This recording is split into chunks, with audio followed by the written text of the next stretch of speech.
Egypt was the first big state in human history. In this video, we will look at the pharaonic kingship at the center of this first large-scale biopolitical system, and the inextricable link between governance and religion, and furthermore, how those same kings participated in mystic experiences, which validated their divinity and allowed for the creation of Maat, as well as discussing the overall purpose of the pyramids.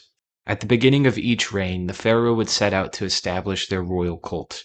Considering the royal cults were the core and origin of pharaonic authority and divinity, and therefore the beating heart of the Egyptian political state, it is important to first see how Egyptologists discredit the Egyptian religion.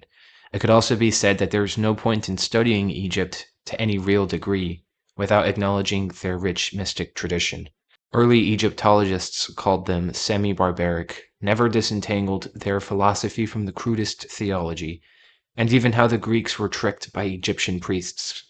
Their faith in the wisdom of the Egyptians was so deeply rooted that they were unable to look with unprejudiced eyes at those myths so devoid of spirituality. They were practical, not philosophical people. The point of this last quote is not to establish the Egyptians as a truly practical people in the Western empirical sense that they hold to standard, but rather to say that they were too primitive to consider and grasp basic laws of the universe. While it is true many of those Egyptologists paved the way for the study of Egypt, it cannot be said that they did so perfectly. I don't agree that any amount of rich tradition in philosophy and science is even necessary for a culture or civilization to be great. For the case of the Egyptians, however, they indeed had a rich tradition of religion, science, and arts that would of course inspire many of the most famous Greek and Roman thinkers at the core of the Western scientific mind. The very political insignia of Rome, Germany, Austria, Russia, and the United States is that of the eagle or double eagle. It is actually an evolution of the first powerful political heraldic insignia, the winged sun disk, an icon representing Horus. Horus was the first royal title adopted by the kings of Egypt from the time of Narmer, who, from what we can trace, is the king who unified Lower and Upper Egypt. The city Hierakonpolis was dedicated to Horus, and from the city the unification process was initiated. When Upper Egypt in the south subjugated and annexed Lower Egypt in the north, Hierakonpolis was the capital of this new and unified kingdom. The king became the living incarnation of Horus, the falcon god who demonstrated the swift and deadly violence of the bird, as well as the distance and superiority of the sky. Horus, whose name means the far one, represents lordship and solar power. It was from the sun that Maat emanated, the harmonic and connective principle that brought together people, kings, animals, spirits, gods, and the dead together in community. The king's purpose was to serve the gods by creating Maat and annihilating Isfet. Maat, then, is as much a spiritual idea as a political one.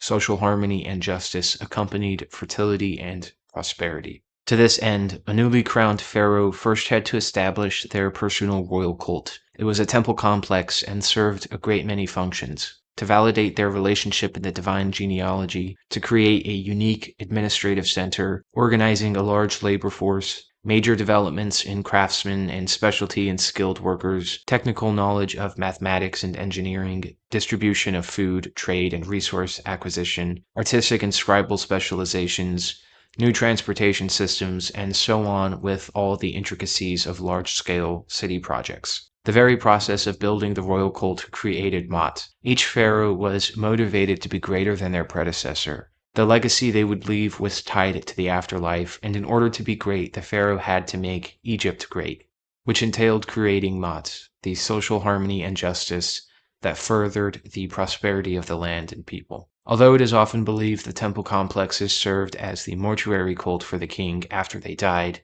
this is wrong. It's better to say that the temple had a tomb attached to it, rather than the royal cult being a tomb with a shrine attached, as it is typically argued. As we just saw, the very construction of the royal cult served the living king. Because of the bias against any real Egyptian religion and mystic tradition, the entire purpose of the temples, including the pyramids, was in preparation for the death of the king. While it is true the dead played an integral role in everyday life, to say that the king only engaged in a mortuary cult is to discredit and undermine their views on life and living. A pyramid is one such feature of a king's royal cult, and while it may have served as a burial for the king, It does not exclude the use of a pyramid during their life. Here we come back to old Egyptologists calling the Egyptians a practical people, and yet pushing a narrative of them creating complex projects at the beginning of their reign, only to use it after they died. In truth, the Egyptians were a pragmatic people, but one that utilized shamanic and mystic experiences to confirm the reality of a community of spirits, gods, and the dead with the living. A single building can serve multiple functions. Indeed, most pharaohs were never buried in their pyramid, yet there is overwhelming evidence that the pyramids were used by the pharaoh during their life, as depicted by accounts of the king's most important festival, the Sed Festival. The Sed Festival was a rejuvenation festival for the king that occurred on their 30th year of ruling and every 3 years after that. It could also be held at any point before that time, as many times as the pharaoh wanted, only that it had to occur on the 30th year. One of the steps in the Sed Festival is for the king to engage in a secret rite. He is to lay in a sarcophagus or bed, such as the ones found in pyramid chambers within a pharaoh's unique temple complex, and engage in a meditative spirit journey that involved death and rebirth and meeting the gods as well as a renewed solarization. After the rebirth, the king emerges and the festival continues to other stages. The pharaoh's rejuvenation innervates the kingdom.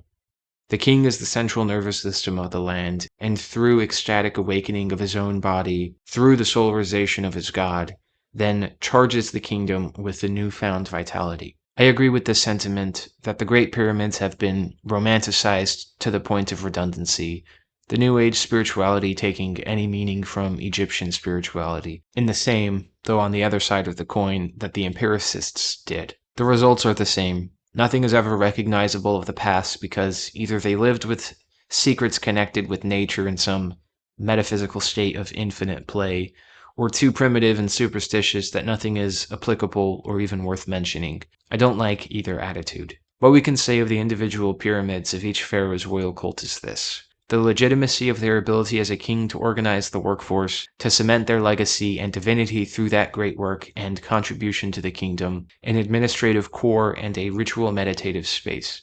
All these functions serve and support the other. That is the power of pyramids.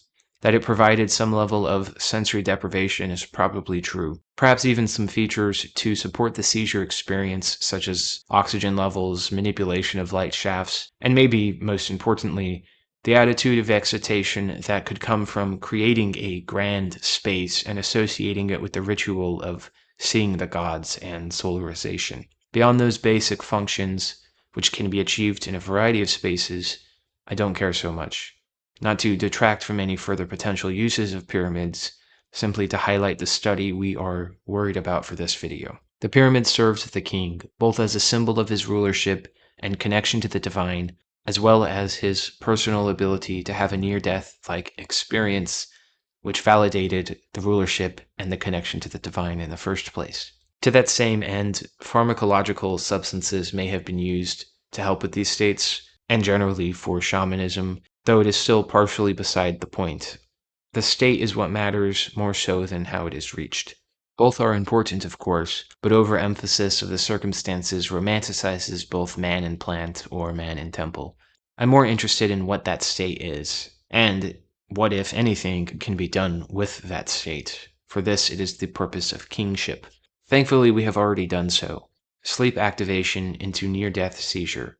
That is the same type of seizure phosphine seen during near-death experiences. The evidence is in one of the most recognizable symbols from Egypt, the Eye of Horus. It is both used as a symbol of kingship and in the departure of the dead. Horus lost his left eye in the battle against Set, but had it magically restored by another god. The Eye of Horus is a green circle, used to transport the deceased, as well as used by the king during his Sed festival secret rite. This also tells us that the underworld and the dream world were seen as the same. The Eye of Horus appears to anyone in sleep activation while maintaining attentive fixation on their closed eyelids. The phosphine is generated by the thalamus in NREM stage 2 sleep spindles. I have several videos I can link that explain this further, so I won't go into it again. This green ring inspired the Eye of Horus, but it is not all the symbol expresses. They used it to record their measurements as well as it can be superimposed on certain regions of the brain. No metaphysical New Age explanation is needed for this. The Egyptians had deep interest and knowledge of anatomy, as proven by their delicate mummification process. One would easily be able to trace the optic nerve to a region of the brain they would then associate with vision and visionary experience, the thalamus. If it were truly meant to be a metaphysical knowledge of neurological processes, it would seem likely that they would have made their symbol based on the visual cortex at the back of the head. But that wasn't their intention. It's not meant to be a definitive anatomy, but relates to the sleep activation that initiated mystic seizures, which, incidentally, occurs with the thalamus in NREM Stage 2. I'll walk through the secret rite of the said festival. The king enters the pyramid during the day. The upper shaft likely served as a way for the king to stare into the light beaming through until his vision is overwhelmed by the afterimage, solarizing the king. The king then lays down in the sarcophagus bed and focuses on the afterimage of the sun in the dark space. This allows for his attentive fixation and attitude of expectancy to move his body into sleep activation, while the eye of Horus brings him to the underworld and into the company of the gods. The ecstatic seizure comes with profound parasympathetic activation, rejuvenating the king's vital force. After the session, the king exits the pyramid and continues to the next step of the said festival, which involves him running around ritual boundary markers. The sympathetic system is now activated, which is necessary in preventing too much nerve damage, and puts the king in a balanced, ecstatic state. The underworld, the world of dreams and sleep activation, has been achieved by the king, and dreams are believed by the Egyptians to be the messages of the gods. And the king has the most important dreams, and are now integrated with his waking state through the sleep activation seizure, or the near-death-like experience. The king is ecstatic, having witnessed the gods and received the solar power of Horus. His body rejuvenated, and the people are comforted in the lasting vitality of the king, and the festival continues to its next stages. The security of the kingdom and the creation of Mot all but guaranteed, at least for the time. The Egyptians were practical with their spirituality, down to a science we could even say. This was crucial to their success as a biopolitical state for military prowess, artistry, invention, and organization and distribution of resources and care for the dead. Egypt experienced a remarkable continuity for thousands of years, owed, in part, to the ability of the king to be motivated to greatness, though still held accountable to the gods in the desire to create Mot, harmony and justice in their kingdom. Central to that is the temporal lobe seizures of their mystic tradition, the death and rebirth of the king, and solarization from the highest god, Horus, whose eye was seated in the thalamus, waiting to carry the king off to the underworld, where he could connect to their ancestral dead, the spirits and the gods, who were active agents in the community of the first big political state in human history. In a future video, we can explore Egyptian mysticism specifically, such as that found in the pyramid texts, to get a better idea of the states and beliefs of the Egyptians around the mystic experience, other than the generalizations we can make based on neurology and anatomy coupled with Egyptian symbolism and the records of their reliefs and scribes who recorded the divinity of the kings and their legacies. Thanks for watching.